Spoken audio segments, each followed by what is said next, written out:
Quando me convidaram para falar no TEDx Belo Horizonte, eu imaginei as dezenas de palestras e depoimentos lindos, né, que mudaram a vida de tantas pessoas. E aí me disseram que eu tinha que falar de tributação. Para muita gente é um assunto muito chato, para outros um assunto muito complexo e para quase todo mundo chato e complexo, né? Mas tudo bem, eu dou aula de direito tributário há 30 anos, advogo nessa área, dei aula já sábado, 7h30 da manhã, portanto quero aproveitar a oportunidade de pedir desculpa aos alunos aí pelo sono deles e o meu, né, na hora que a gente estava falando. E eu acho que era um desafio que eu tinha que aceitar, porque eu sou coordenador de uma liga acadêmica que busca divulgar o direito tributário e o direito financeiro para a sociedade. E esse é um assunto que, se a gente realmente quer impactar a sociedade, se a gente realmente quer mudanças e precisa de mudanças, nós precisamos falar de direito tributário. E para falar de direito tributário, eu pensei num texto de um professor da Universidade Federal de Recife, professor Nelson Saldanha, que depois teve uma releitura do professor Scaff, que chama O Jardim e a Praça. Nesse texto, ele faz uma comparação entre os cuidados que a gente tem com o nosso jardim e os cuidados que a gente não tem com as nossas praças. Por que a gente consegue ter tanto cuidado com aquilo que é intramuros, mas a gente não tem uma relação de pertencimento tão grande com aquilo que é público, com aquilo que é nosso, né? Por que a gente cuida tão bem das nossas plantas e não cuida tão bem das nossas praças? Se bem que, durante a pandemia, uma amiga minha, psicóloga, na verdade minha terapeuta mesmo, a gente fala isso para amenizar, né? Mas a minha terapeuta falou, ela me acha muito hiperativo, acho que é só a impressão dela, e aí ela me disse, não, durante a pandemia é melhor você começar a mexer com plantas. E aí eu comprei macacão pela internet, né? Aqueles equipamentos todos. Passado um mês eu tive que ligar para um outro amigo meu, jardineiro, para ele lá socorrer as plantas, porque teve um bonsai meu que eu tive que mandar até para um hospital que existe de bonsais, porque eu não tomei tanto cuidado. Mas voltando, eu pelo menos tentei, né? Então por que a gente cuida tão bem do nosso jardim e a gente não cuida das nossas praças? 4,7 trilhões de reais é a receita estimada do orçamento da União Federal esse ano. A União Federal gastará 4,7 trilhões de reais. 1/3 disso é refinanciamento de dívida. Os outros 2/3, 70% desses outros 2/3 são de tributos arrecadados na sociedade. O Estado de Minas Gerais, por exemplo, o orçamento é de 125 bilhões de reais e o município de Belo Horizonte de 15 bilhões de reais. Tudo isso, ou grande parte disso, saem dos tributos. E os tributos são pagos a todo momento, a qualquer atividade econômica que a gente realiza. Quando a gente veio para esse teatro lindo, quando a gente pega um transporte público, quando a gente vai fazer compra no supermercado, quando a gente ofere renda, quando a gente gasta a renda e quando a gente, quando dá, economiza essa renda. Existe uma frase muito famosa que diz, tem duas certezas na vida, né? A morte e os tributos. No Brasil a gente deu uma adaptada nessa frase para dizer que tem 3 certezas na vida.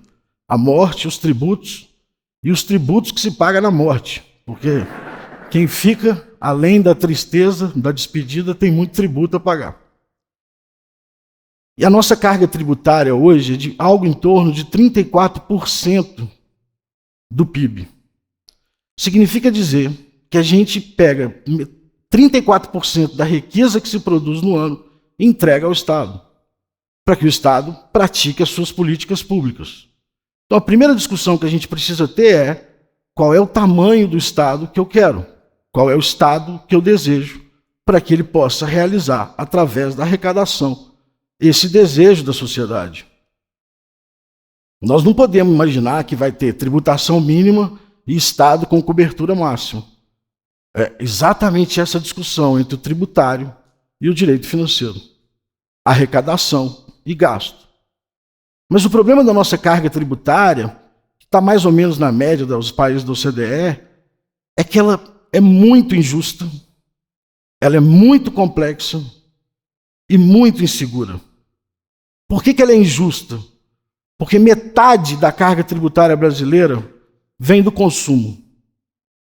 A gente tem 3 formas clássicas de ter tributação: na renda auferida, na renda guardada, que é o patrimônio, e no consumo, na renda gasta. Metade da nossa carga tributária vem do consumo.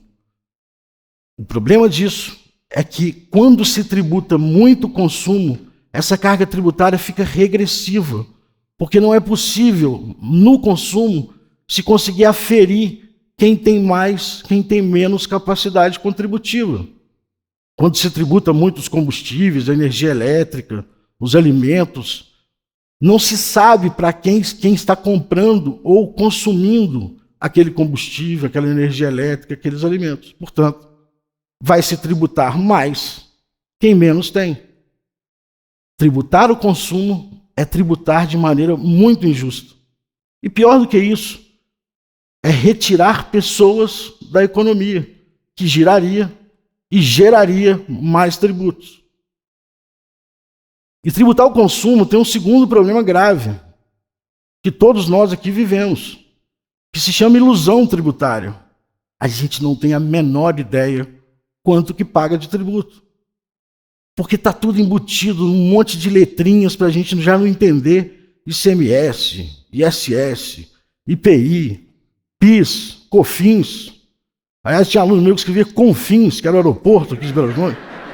Só eu já dava 0 na prova. COFINS. E essa sopa de letrinha toda incide sobre o consumo. E a gente não consegue perceber quanto que está pagando. Portanto, muitos acham que pagam pouco e pagam muito. E muitos acham que pagam muito e pagam pouco. Isso gera um déficit de cidadania tremendo, porque muitos aqui acham que o Estado faz favor, mas não. Ele está pagando uma altíssima carga tributária todos os dias, a cada movimento econômico que ele faz na vida. Mas o problema nosso não é só que a tributação sobre o consumo, metade da carga tributária é alta. A nossa tributação sobre a renda é muito injusta. Nós temos alguns anos, muitos anos, em que não se reajusta a tabela do imposto de renda. Segundo dados oficiais, a defasagem dessa tabela é de 150%. Ou seja, quem ganhava R$5.000 em 1996 era muito menos tributado do que quem ganha R$5.000 hoje. E quem ganha R$5.000 hoje, obviamente, ganha muito menos do que aquele que ganhava em 96. Se essa tabela fosse corrigida, segundo dados também oficiais, 5 milhões de pessoas parariam de ser tributadas pelo imposto de renda. Ou seja, se nós considerarmos o fenômeno inflacionário, 5 milhões de pessoas estão pagando tributo indevidamente sobre a renda. Isso torna a nossa carga ainda mais regressiva. Isso torna a nossa carga ainda mais injusta. E a tributação sobre patrimônio também é muito menor que os países da OCDE. Ou seja, nós criamos um sistema tributário, independente de qualquer tipo de crença ideológica, de ideias que se sigam, mas um sistema tributário que desestimula por completo o crescimento econômico e faz aumentar assustadoramente as desigualdades sociais. Se nós não rompermos de alguma maneira com o sistema que está aí, nós não conseguiríamos seguir em frente. Nós não conseguiríamos impactar efetivamente a nossa sociedade.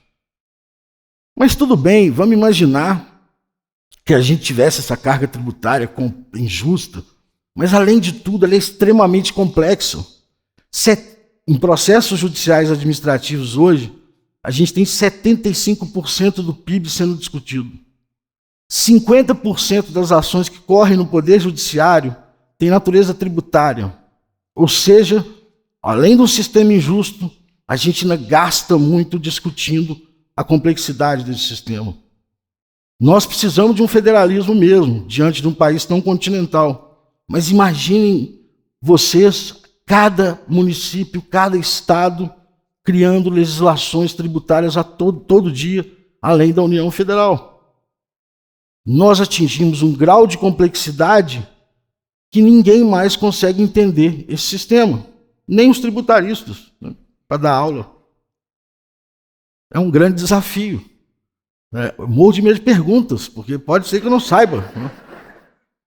Pode ser que tenha saído uma legislação ontem e eu não vi, era sexta, eu dou aula no sábado. Portanto, nós temos uma legislação complexa, temos uma legislação insegura e extremamente injusta. Mas tudo bem, vamos imaginar que diante disso tudo, a gente ainda tem a destinação desses recursos adequada.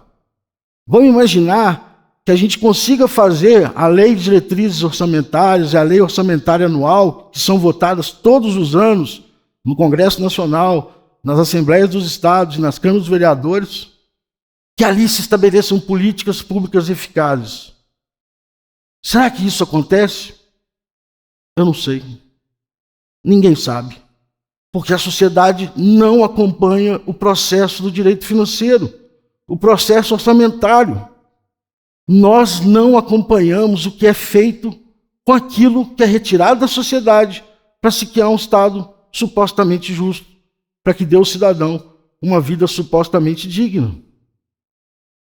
E aí eu me pergunto, por que nos nossos condomínios a gente é tão proativo, tão aguerrido, né?